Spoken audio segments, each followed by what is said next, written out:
Greetings and welcome to Illinois in Focus, powered by the Center Square. I'm Greg Bishop, Illinois editor at Franklin News Foundation, publisher of the Center Square Newswire service. Now this week for Illinois in Focus, the Center Square reporter Jim Talamonte and I set to discuss Chicago public safety, the impacts of the big, beautiful bill that passed Congress, and much more, including Governor J.B. Pritzker announcing a lieutenant governor candidate. Jim Talamonte was there. We'll talk with him about that next here with Illinois in Focus.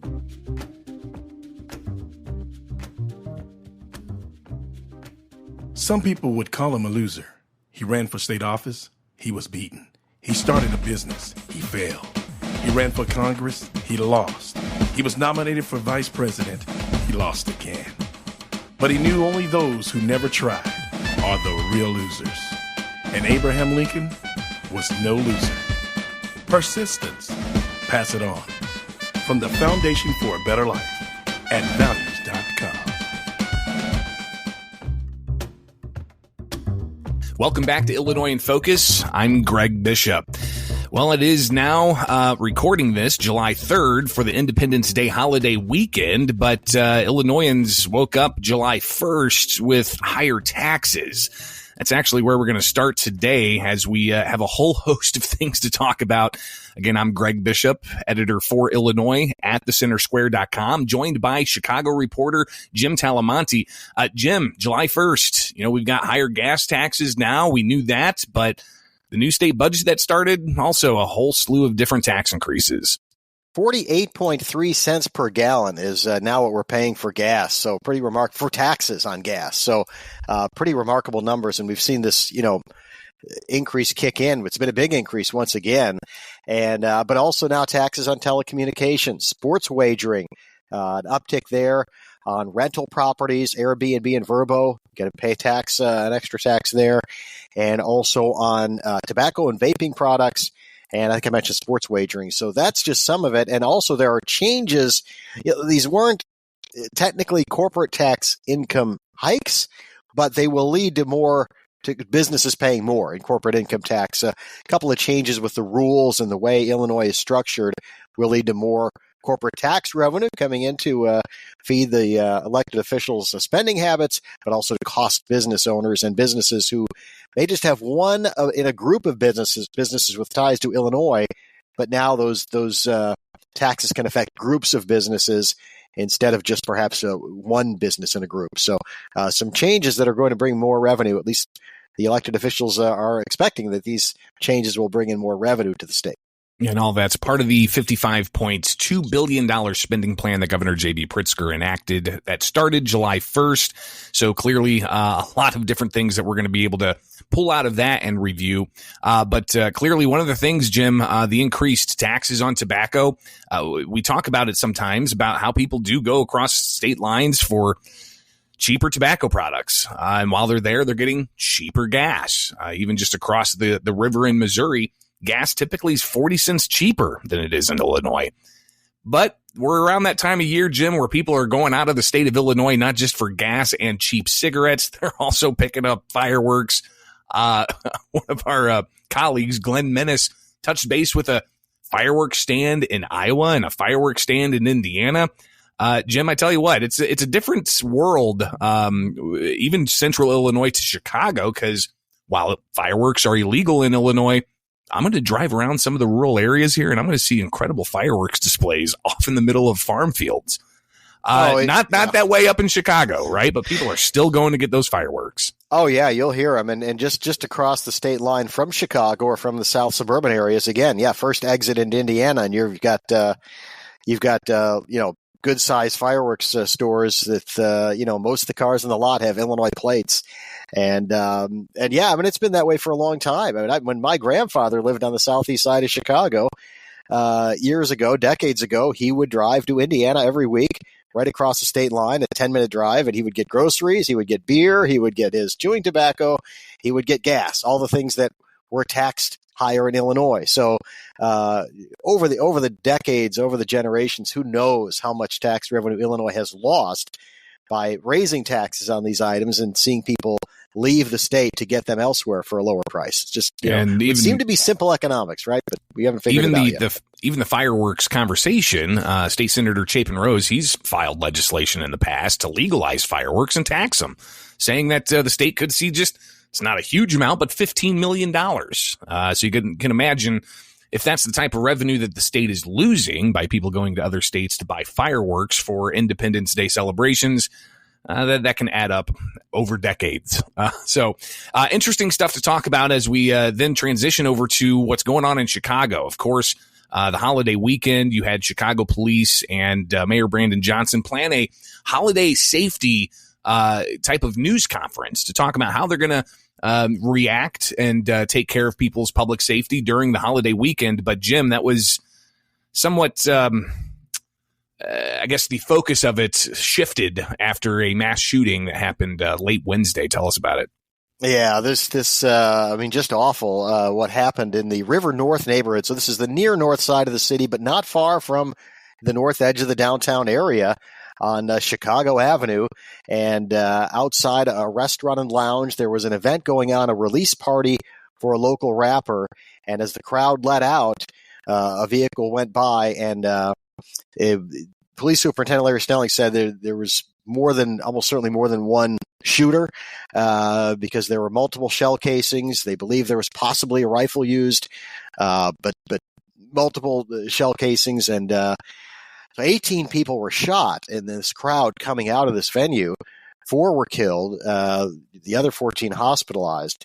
And so instead of what was, before your big holiday weekends, especially Memorial Day and 4th of July, the mayor and the police superintendent, other, fire department commissioner will have a press conference, just safety reminders, if you see something, say something, look out for each other. Now that changed to be all about this shooting. And there was a second shooting that the mayor referred to as a mass shooting on the far south side a few hours later. 4 people were injured on the far south side, no one fatally. But that separate incident also still under investigation, involving a smaller group. But still, after the mayor has been just going out of his way at every public event he has to talk about how Chicago is becoming the safest, most affordable city in the United States, and how crime numbers are down. He's just been repeating this over and over. And then right before his July 4th, or going into July 4th, his July 3rd public safety news conference and update, these events happen, especially the big one outside the River North venue. And this, we have federal investigators also at the scene as this establishment's been shut down while the investigation continues at that scene. Jim Talamonte, of course, a Chicago reporter for the Center Square. You can read his work at thecentersquare.com, including a story about Chicago aldermen trying to find out more answers on how police locally may have coordinated with Immigration and Customs Enforcement agents. Again, in the space of public safety here, what are they looking for exactly? Critics would say they're looking for attention. The aldermen who are really pushing this, 2 of them in particular at this hearing during the week, came to when they got word that detentions were happening outside a Homeland Security facility on the near south side. They were there protesting, as we've seen both state and federal lawmakers do at times around these the efforts by the Trump administration to enforce immigration laws. And so in particular, Andre Vasquez and Jessica Fuentes, 2 of the alders they're pushing to see why police were there. Well, police were there to aid, that they'd been called to the scene, responding. And so they weren't necessarily working the idea that they were, Chicago has the sanctuary law, right? The welcoming city ordinance. So police are not allowed to cooperate with immigration enforcement. And police are, they're trying to keep people in the area, whether they be protesters or federal officials or just people walking by on Michigan Avenue. It's just keeping people safe and maintaining order, because it was a very chaotic scene, especially once the protest began to grow. So they're there to maintain order. These aldermen are alleging that they were cooperating with ICE, that they were, the police superintendent and others in the police department said, well, no, they were just there to keep the peace, But the aldermen want to know if there's been a cooperation, that police are violating the the law, the welcoming city ordinance of the city sanctuary policy, and that then they would need to be held accountable for that. So one alderman, Raymond Lopez, has been a real pro-police alderman and a fierce critic of Mayor Brandon Johnson. He said, well, these alders, they show up to call a protest and now want to investigate, the police who showed up at the protest. So it was as if to suggest, this is just all to get attention and to try to make the police look bad when they were not, they were called to the scene. They weren't arresting the immigrants who had, and again, we covered the story when it happened, Greg. The ICE, a nice spokesperson told us that each of the people detained that day had not complied with final orders of removal by an immigration judge. So this was due process had already gone through here. The final order had been given by the immigration judge. They hadn't complied, so now they were being detained. That was the story from ICE. So we're still going to see something come out of this as far as a report about the local police's role in what happened, and I imagine we may see similar types of instances, Jim, as Big Beautiful Bill passed, and you've got that Big Beautiful Bill increasing Border Patrol funds and expected to see a boost there. A whole bunch of other funding in that. It's a huge piece of legislation. Literally moments before we went to record Illinois in Focus here on Thursday, July 3rd, they passed the bill after a marathon speech by Hakeem Jeffries, the minority leader in the U.S. House.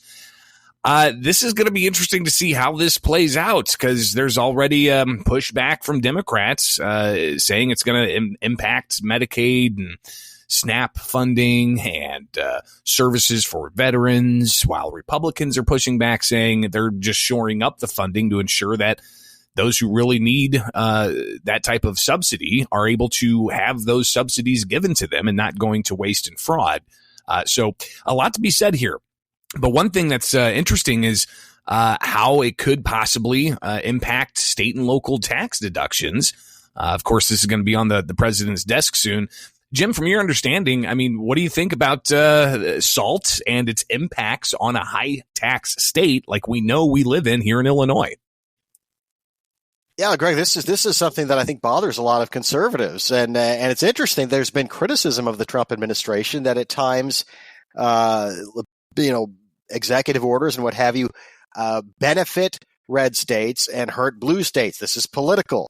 Well, in this case, it seems to be just the opposite. The Big Beautiful Bill, as it's called by supporters, may favor taxpayers, especially your upper income taxpayers in high tax states like Illinois. So taxpayers who can deduct up to $10,000 in state and local taxes when they itemize from federal taxes. And so this seems to, in a sense, reward high tax states or people in high tax states, while people in lower tax states, which tend to be red states, would not benefit from these from raising this deduction. So very interesting. And again, this is not necessarily the reaction to this part of it anyway. It certainly isn't necessarily bipartisan because a lot of conservatives don't care for this. That the bill would reward states that tax more because again. More conservative and especially fiscally conservative people aren't going to want that kind of behavior, as we have in Illinois, to be rewarded. But that seems to be, at least right now, the case with the legislation. And some of the criticism also goes to saying that it alleviates any kind of political pressure on state legislators to actually work at lowering taxes instead of keeping taxes high, like they are in the state of Illinois. There's going to be a lot more said about the Big Beautiful Bill. Obviously, all the reactions continuing to pour in. Governor J.B. Pritzker, he clearly said, the quote was, people are going to die. He calls it the Big Ugly Bill. He warns of job losses and hospital closures and energy costs increasing. So we'll be watching closely to see how the Big Beautiful Bill actually does impact a state like Illinois, because it could even come down to the no tax on tips. Is there going to be an effort to try to replicate that in the state of Illinois?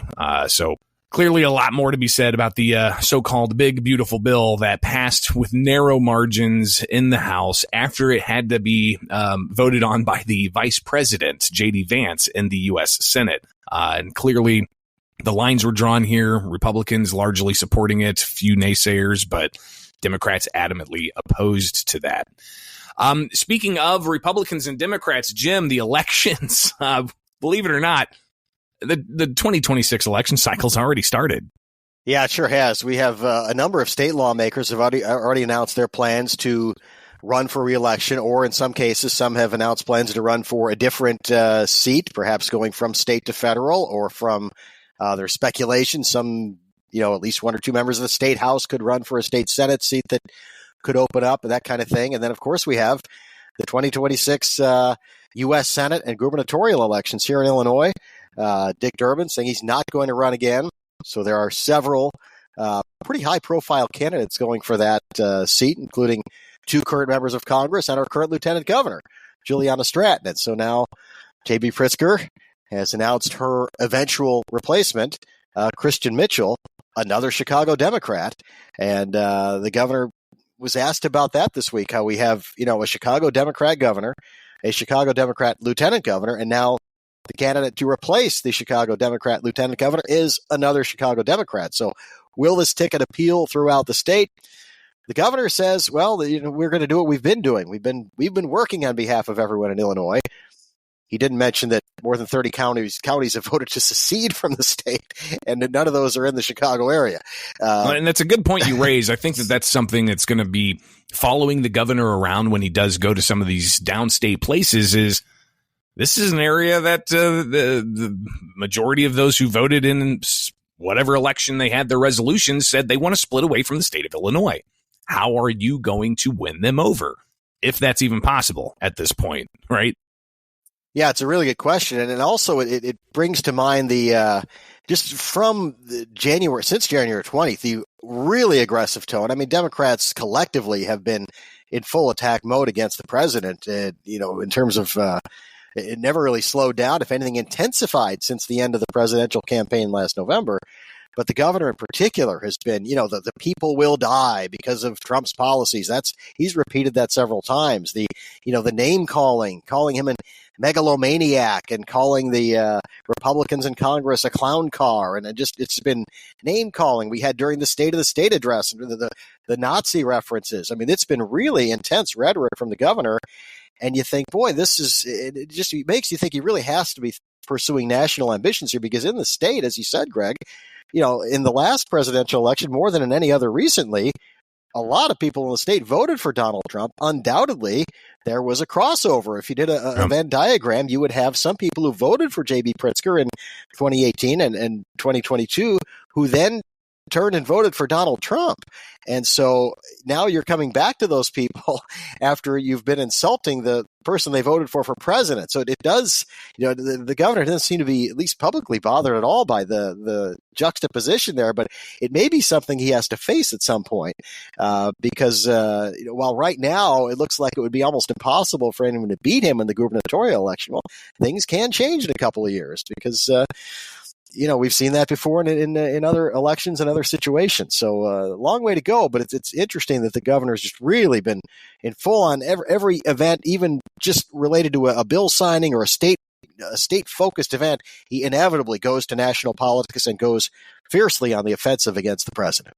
Yeah, we got 18 months until the November 2026 midterm election, where Governor J.B. Pritzker and it's expected Christian Mitchell will be his lieutenant governor running mate. You mentioned the possible presidential ambitions here. I mean, the governor's been asked about it at practically every turn. He says whoever is going to be the lieutenant governor, the job may come to him. What's your takeaway from how the governor's responded to questions of a possible presidential bid? And in particular, you were right there when he was asked multiple times about, serving an entire 4 years. He hasn't vowed one way or the other, has he? Not at all. We've seen in past situations like this with people running for president say, I'm going to be your governor, my focus is here.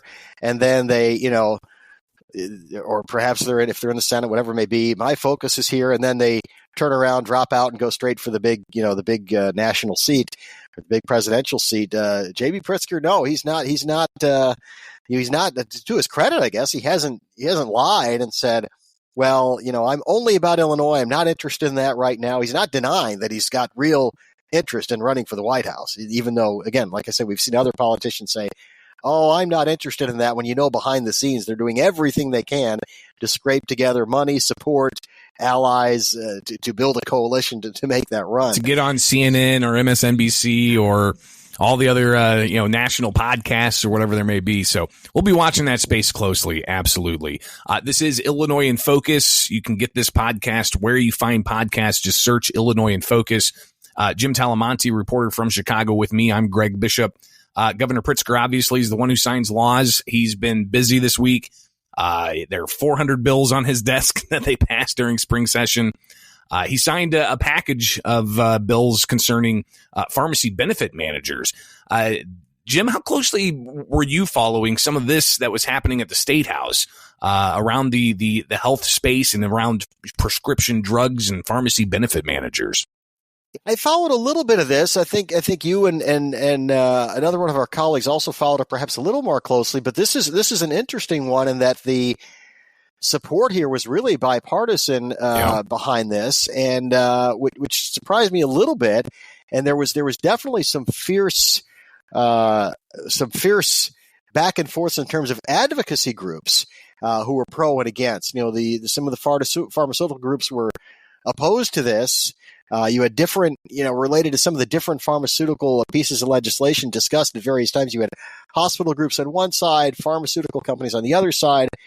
But in terms of the bill signing this week, the pharmacy benefit manager bill, this was, it wasn't unanimous, but it was really heavy bipartisan support. And we saw some. Yeah, there was only one no vote in the House and only one no vote in the Senate. So, yeah, overwhelmingly bipartisan is the proper term for sure. Yeah, and it was some perhaps unlikely political bedfellows at a press conference to talk about this. He had Fowler in Spain on the Republican side and Pritzker and Kaler on the Democratic side, and everybody was happy and together and felt like a totally different situation than we normally see when these people are at each other's throats. That's exactly right. So, on the House floor or the Senate floor, yelling at each other, throwing papers and whatnot. Doesn't get that bad, but however, certain times it does get pretty spicy.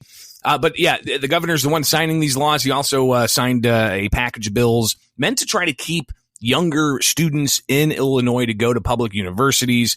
That package of bills also signed. But we're in this season now, Jim, where we're going to get these what I refer to as bill dumps. Packages of just the governor announces he signed 40 bills. So we're going to get a lot of those. These bills are going to be turning into law. But what's also fascinating, Jim, is in the journalism world, we don't just look at what passes and then how it's impacting. Sometimes these laws end up in court. One that we've been tracking is the gun ban. Big news on that law that happened in 2023.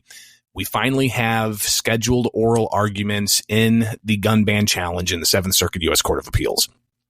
This is obviously something a lot in the Second Amendment advocacy community have been waiting for, because they truly believe that the case out of the Southern District is the case that's going to go to the U.S. Supreme Court. This law passed in 2023 after the Highland Park mass shooting. That was the impetus of passing the gun ban. But here we are now, 3 years after Highland Park, 2.5 years after the gun ban was put into effect, and it's having to be defended by the state after a district judge said it's unconstitutional.